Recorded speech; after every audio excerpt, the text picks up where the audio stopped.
ಪ್ರಶ್ನೆ ಬರೋದಕ್ಕೊಂದು ಮುಂಚಿತವಾಗಿ ದಕ್ಷಿಣ ಕನ್ನಡ ಜಿಲ್ಲೆಯಲ್ಲಿ ಕೆಂಪು ಕಲ್ಲಿನ ಈ ವ್ಯವಹಾರದ ಬಗ್ಗೆ, ಅಲ್ಲಿರುವ ಕಾರ್ಮಿಕರ ಸಮಸ್ಯೆಯ ಬಗ್ಗೆ ಈ ಜಿಲ್ಲೆಯ ಪತ್ರಕರ್ತರಾದ ನೀವು ವಸ್ತುನಿಷ್ಠವಾದಂಥ ವರದಿಗಳನ್ನು ಮಾಧ್ಯಮದಲ್ಲಿ ಪ್ರಕಟ ಮಾಡಿದ್ದೀರಿ. ಅದಕ್ಕಾಗಿ ಜಿಲ್ಲಾ ಸಮಿತಿಯ ಪರವಾಗಿ ನಿಮಗೆ ಮೊತ್ತ ಮೊದಲಿಗೆ ಕೃತಜ್ಞತೆಯನ್ನು ಸಲ್ಲಿಸ್ತಾ ಇದ್ದೇನೆ. ನೀವು ಹೇಳಿದ್ದು ರಾಜಧನ ಎಷ್ಟು ಸಂಗ್ರಹ ಆಗಿದೆ ಅನ್ನೋದನ್ನು ಮಾಹಿತಿ ನಮಗೆ ಕೊಡಲಿಕ್ಕೆ ಸಾಧ್ಯ ಇಲ್ಲ. ಆದರೆ ಈ ಜಿಲ್ಲೆಯಲ್ಲಿ ಈಗ 5ರಿಂದ 6 3A ಕಲ್ಲು ತೆಗೆಯುವಂಥ ಪರ್ಮಿಷನ್ಗಳು ಇದೆ. ಕೇವಲ 6. ಇದಕ್ಕೆ ಕಾರಣ ಏನಂದರೆ, ಕಳೆದ 2 ವರ್ಷದ ಹಿಂದೆ 3A ಸರಳೀಕರಣ ಇತ್ತು. ಆವಾಗ ಇಡೀ ಜಿಲ್ಲೆಯಲ್ಲಿ 257 ಪರ್ಮಿಷನನ್ನು ಸ್ವತಃ ನಾವು ನಿಂತು ಎಲ್ಲ ಸದಸ್ಯರ ಹತ್ರ ಮಾಡಿಸಿದ್ದೆವು. ಆನಂತರ ರಾಜಧನ ಹೆಚ್ಚುವರಿ ಆದದ್ದು ನಮ್ಮ ಗಮನಕ್ಕೆ ಬರದೆ ಕಳೆದ 6 ತಿಂಗಳಿಂದ ಈ ಹಿಂದೆ 2D ಅನ್ನೋದನ್ನು ಹೊಸದಾಗಿ ಸೇರಿಸಿದರು. ರಾಜಧನವನ್ನು ಹೆಚ್ಚಳ ಮಾಡಲಿಲ್ಲ. ಅಲ್ಲಿ 2D ಅಂತೇಳಿ ಹೊಸದಾಗಿ ಸೇರಿಸಿ 97 ರೂಪಾಯಿ ಇದ್ದಂಥ ರಾಜಧನವನ್ನು 282 ರೂಪಾಯಿ ಮಾಡಿದರು. ಇದೊಂದು ಪರ್ ಟನ್ನಿಗೆ ನಾನು ಹೇಳ್ತಾ ಇರೋದು.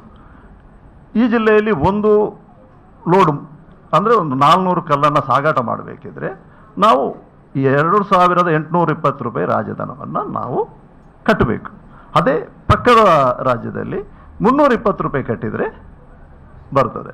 ಅಲ್ಲಿಂದಲೂ ನಮಗೆ ಇರುವಂಥದ್ದು ಮಾರುಕಟ್ಟೆ ಇರುವಂಥದ್ದು ಮಂಗಳೂರು ನಗರಕ್ಕೆ ನಾವು ಕೂಡ 25 ಕಿಲೋಮೀಟರ್ ದೂರದಿಂದ ಸಾಗಾಟ ಮಾಡಬೇಕು. ಆ ಭಾಗದಿಂದ ಕೂಡ ಮಂಜೇಶ್ವರದಿಂದ ಇಲ್ಲಿಗೆ 25 ಕಿಲೋಮೀಟರ್ ಇರುವಂಥದ್ದು. ಅಲ್ಲಿ 15 ರೂಪಾಯಿಗೆ ಕಲ್ಲು ಉತ್ಪಾದನೆ ಆಗ್ತದೆ.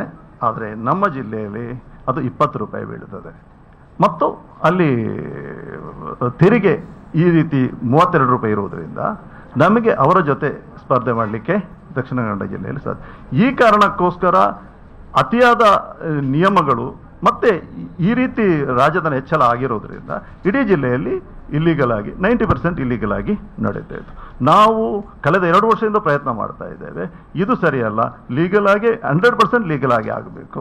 ಸರ್ಕಾರದ ಕಡೆ ಒತ್ತಡ ಹಾಕ್ತಾ ಇದ್ದೇವೆ. ಕಳೆದ 6 ತಿಂಗಳಿಂದ ಬೆಂಗಳೂರಲ್ಲಿ 2-3 ಸಲ ಹೋಗಿ ಕೂತಿದ್ದೇವೆ, ಮನವಿಯನ್ನು ಮಾಡಿಕೊಂಡು ಈ ರೀತಿ ಆಗೋದಿಲ್ಲ, ಇದು ಸರಳೀಕರಣ ಮಾಡಿ, ಇದರಿಂದ ನಮಗೂ ತೊಂದರೆ ಆಗ್ತದೆ, ಈ ಮನೆ ಕಟ್ಟುವವರಿಗೆ ಈ ದರವನ್ನು ಹೆಚ್ಚು ಮಾಡಿದರೆ ನಮ್ಮಿಂದಲೂ ಸಾಧ್ಯ ಇಲ್ಲ ಅನ್ನೋದನ್ನು ಮನವಿಯನ್ನು ಮಾಡ್ತಾ ಇದ್ದೇವೆ. ಆದರೆ ಮೊನ್ನೆ ಆದರೂ ನಡೀತಾ ಇತ್ತು. ಮೊನ್ನೆ ಇತ್ತೀಚೆಗೆ ಎಲ್ಲವೂ ಆಗುವಂಥದ್ದೇ, ಟೈಟ್ ಆಗ್ತದೆ. ಎಲ್ಲರೂ ಇಲ್ಲೀಗಲ್ ಆಗಿ ಇದ್ದರೆ ಲೀಗಲಾಗಿ ಮಾಡಲೇಬೇಕು. ಇದಕ್ಕೆ ನಾವು ನಮ್ಮ ಕಡೆಯಿಂದ ಎಲ್ಲ ಪ್ರಯತ್ನವನ್ನು ಮಾಡ್ತಿದ್ದೇವೆ. ಒಂದು ತಿಂಗಳ ಇತ್ತೀಚಿನ ಬೆಳವಣಿಗೆ ನೀವು ಗಮನಿಸಿದ್ದೀರಿ. ನಾವಂತೂ ಎಲ್ಲ ತಯಾರಿಯನ್ನು ಮಾಡಿಕೊಂಡಿದ್ದೇವೆ. ಆದರೆ ಒಂದು ಪರ್ಮಿಟ್ ಮಾಡಬೇಕಿದ್ರೆ ಕನಿಷ್ಠ 6 ತಿಂಗಳ ಪ್ರೋಸೆಸ್ ಇದೆ.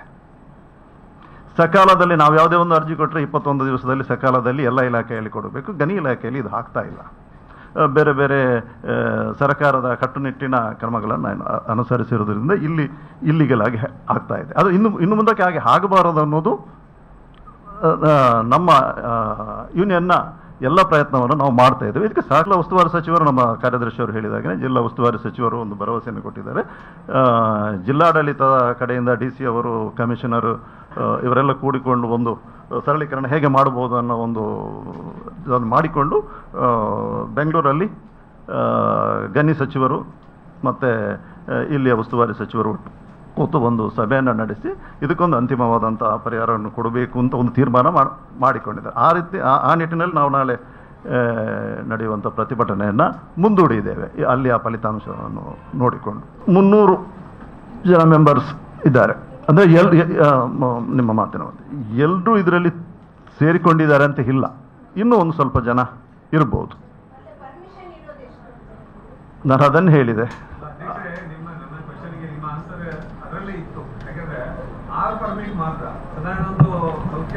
ಆಗಬೇಕು, ಯಾರು ಇಲ್ಲಿಗಲ್ ಮಾಡಬಹುದು. ನಾನು ಅದನ್ನೇ ನಿಮ್ಮ ಮೊದಲಿಗೆ ನಾನು ಹೇಳಿದ್ದು. 200 ನಾವು ಮಾಡ್ತಾ ಇದ್ದೇವೆ. ಒಂದು ಮಾತು, ಮಾಧ್ಯಮದ ಹೆದರು ನಾವು ಬರಲಿಲ್ಲ. ಇದು ಮೊದಲ ಬಾರಿಗೆ ಬರ್ತಾ ಇದ್ದೇವೆ ನಾವು. ಇದು ಮಾಧ್ಯಮದಿಂದ ನಾವು ಪ್ರಚಾರದಿಂದ ನಾವು ವಂಚಿತರಾದ್ರಿಂದ ಈ ಸಮಸ್ಯೆ ಆಗಿದೆ. ನಾವು ಈ ಹೋರಾಟವನ್ನು ಮಾಡ್ತಾ ಇದ್ದೇವೆ. ನಾನು ಅದನ್ನೇ ಹೇಳಿದ್ದು, ನಮಗೆ ಇದು 2 ವರ್ಷದ ಹಿಂದೆ 257 ಪರ್ಮಿಟನ್ನು ನಾವೇ ಕೂತ್ಕೊಂಡು ಮಾಡಿಸಿದ್ದೇವೆ.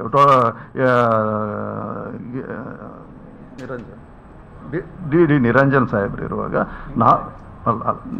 ನಿರಂಜನ್ ಸಾಹೇಬ್ರು ಇರುವಾಗ ಸಾಧಾರಣ ನಿಮಗೆ ಒಂದೊಂದು ದಿವಸದಲ್ಲಿ 10 ಆದೇಶಗಳನ್ನು ಹೊರಡಿಸ್ತಾ ಇದ್ರು. ಅಂದರೆ ಎಲ್ಲವೂ ನಿಮಗೆ ಕಂದಾಯ ಇಲಾಖೆಯಿಂದ NOC ಇಂದ ಹಿಡಿದು ಕೃಷಿ ಇಲಾಖೆಯಿಂದ ತತ್ಕ್ಷಣ ಮಾಡ್ತಾ ಇದ್ರು. ಆದರೆ ಆನಂತರ ಅದು ಆ ಮಟ್ಟದಲ್ಲಿ ಹೋಗಲಿಲ್ಲ. ಮತ್ತು ಈ 97 ರೂಪಾಯಿ ಇದ್ದ ರಾಜಧನ ಒಮ್ಮೆಲೆ ಇದು 6 ತಿಂಗಳ ಹಿಂದೆ 282 ರೂಪಾಯಿ ಆಯಿತು.